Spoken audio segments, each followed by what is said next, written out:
FULVIC, फ्लूबिक acid. आपने एक नाम सुना होगा शिलाजीत, जानते हो भैया? काला काला पत्थर। तो लोग कहते हैं कि स्टैमिना बढ़ाने में, शरीर की शक्ति बढ़ाने में शिलाजीत का इस्तेमाल लोग करता है। तो शिलाजीत में फ्लूबिक एसिड पाया जाता है। वही फ्लूबिक एसिड निकाल करके पनिया में डाल देते हैं तो पनिया काला काला हो जाता है। शिलाजीत देखा है ना? हल्का नहीं देखा है तो भाई आज जाके देख लेना, मोबाइल फोन में आजकल प्रचार बहुत आता है। तो शिलाजीत ना बेसिकली रॉक ग्लू होता है। रॉक ग्लू मतलब पत्थरों से निकली हुई गोंद होती है जो हाईली मिनरल और एसिडिक प्रॉपर्टी के होते हैं और बॉडी में इम्यून सिस्टम और स्टैमिना यानी काम करने की क्षमता बढ़ाने में मदद करता है। आजकल उसके बहुत फ्रॉड भी आने लगे हैं कि कहते हैं शिलाजीत पिलाते हैं कोयला, जैसे कोयला पीस के उसमें थोड़ा गोंद मिला के उसका एक रॉक मटेरियल या रॉक ग्लू मटेरियल बना लेते हैं और मार्केट में उसको 1000-2000 रुपए में बेचना शुरू करते हैं, छोटा छोटा पीसेस। तो आप जब कभी इधर जाओगे ना माउंटेनियस एरिया में यानी कि पर्वतीय क्षेत्र में, तो वहां पर आपको सड़कों पर शिलाजीत बेचने वाले मिल जाएंगे और वो कहता है एकदम असली शिलाजीत, तोड़ तोड़ के ऐसे दिखाता है। तो वही जो फ्लूबिक एसिड है शिलाजीत में, उसी को निकालते हैं और नॉर्मल पानी विथ एल्कलाइन यानी कि पीएच वैल्यू 7.5 या 7.8 के आसपास और प्लस में फ्लूबिक एसिड, प्लस में कुछ और मिनरल ऐड करके हमने एक नया बना दिया। नाम रखा क्या? Alkaline black water. प्राइस 400 पर लीटर। और इसको हमने क्यों बनाया?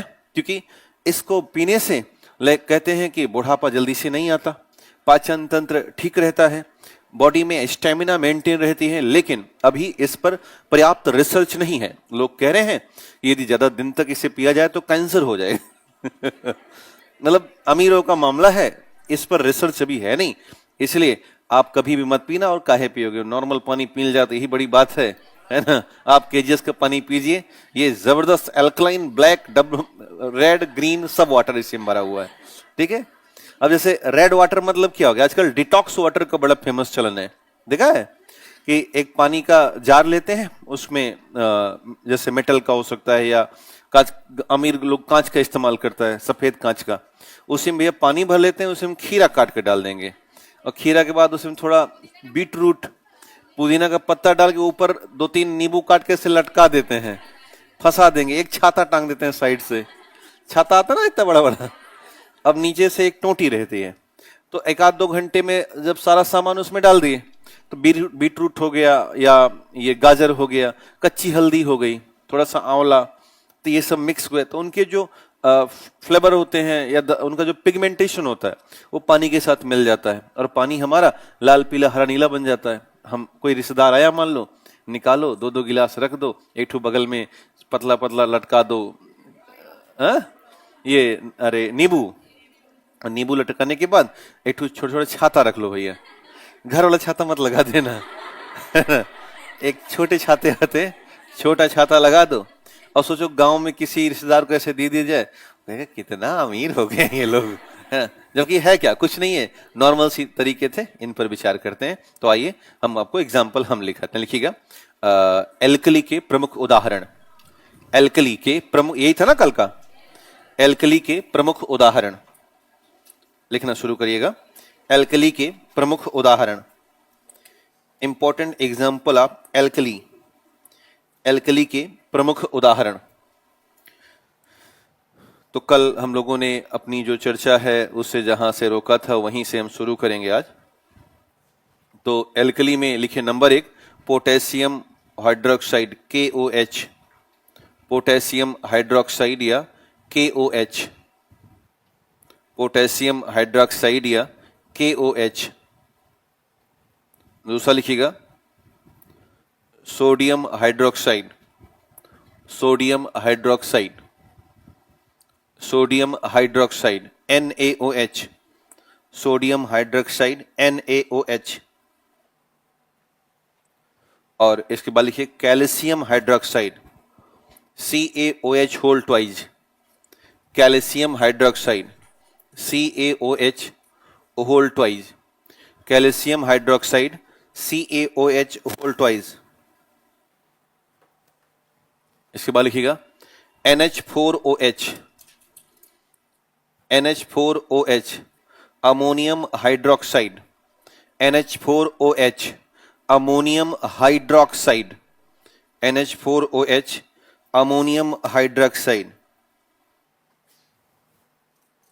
एक और लिखिएगा MgOH whole twice, MgOH whole twice, magnesium hydroxide, magnesium hydroxide, MgOH whole twice, magnesium hydroxide, magnesium hydroxide. इसके बाद लिखिएगा aluminium hydroxide, AlOH whole thrice, aluminium hydroxide, AlOH whole thrice, aluminium hydroxide, AlOH whole thrice, aluminium hydroxide. तो इतने सारे नाम आपको याद रखने पड़ेंगे जो कैसे हैं, एल्कली में आते हैं, यानी ये जल में घुलते ही OH माइनस में बदल जाते हैं, है ना। तो नीचे एक नोट डाल दीजिएगा, लिखिएगा एल्कली, एल्कली जल में घुलते ही, एल्कली जल में घुलते ही, एल्कली जल में घुलते ही -OH प्रदान करते हैं, एल्कली जल में घुलते ही -OH प्रदान करते हैं, एल्कली जल में घुलते ही -OH प्रदान करते हैं, OH माइनस, गलती, हाँ ठीक है, OH माइनस प्रदान करते हैं। वो आयन देंगे ना, OH आयन प्रदान करते हैं।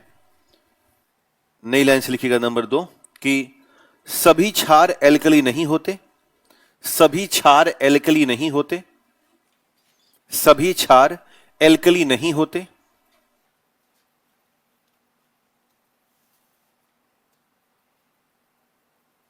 सभी क्षार एल्कली नहीं होते, सभी क्षार एल्कली नहीं होते। वह क्षार जो पानी में घुल जाते हैं, वह क्षार जो पानी में घुल जाते हैं वही एल्कली होते हैं, वह क्षार जो पानी में घुल जाते हैं वही एल्कली होते हैं, वह क्षार जो पानी में घुल जाते हैं वही एल्कली होते हैं, वह क्षार जो पानी में घुल जाते हैं वही एल्कली होते हैं। हालांकि सभी एल्कली क्षार होते हैं, हालांकि सभी एल्कली क्षार होते हैं, हालांकि सभी एल्कली क्षार होते हैं, हालांकि सभी एल्कली क्षार होते हैं, हालांकि सभी एल्कली क्षार होते हैं।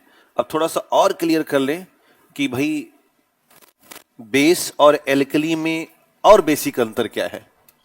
तो एक तरफ लिखिएगा क्षार और एक तरफ लिखिएगा एल्कली, एक तरफ लिखिएगा क्षार और दूसरी तरफ लिखिएगा एल्कली, क्षार और एल्कली। तो ऐसे समझिएगा कि जब बात क्षार की होगी तो ये बड़ा है, एम्ब्रेला है, और जब एल्कली की बात करेंगे तो वो अंदर की बात है।